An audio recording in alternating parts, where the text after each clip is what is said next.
You know, so I recently, a few minutes ago, made a video about all the titles that we have for ourselves. And what came to mind is the recent, like,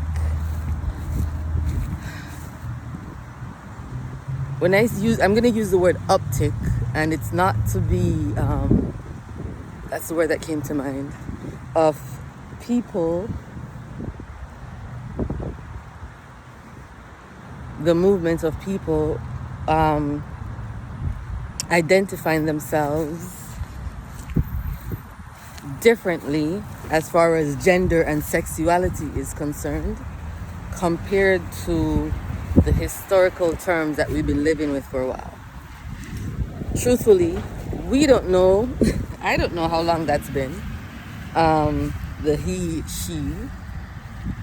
I don't know how long. I don't know. As a matter of fact, it's not something that I've researched. How long those were the terms to describe to describe men and women, biological men and women, and then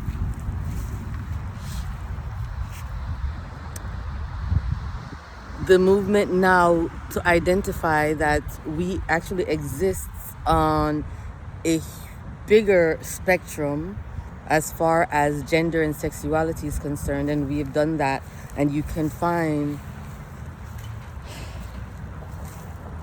records of that throughout history, throughout oral history.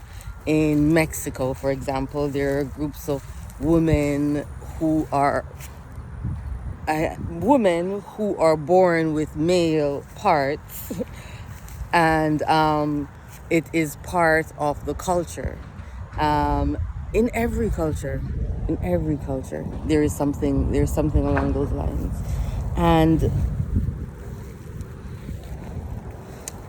I think it's an important aspect. I know it's very important for us as we start to break apart all of the things that have defined us. But I think it's equally important, extremely important, to understand and to hold it loosely, because the he, she, them cannot now be turned into a new version of patriarchy. It's just another version, now an expanded version that sits perfectly well within the boxes and the systems that we've lived in. The expansion needs to keep on expanding.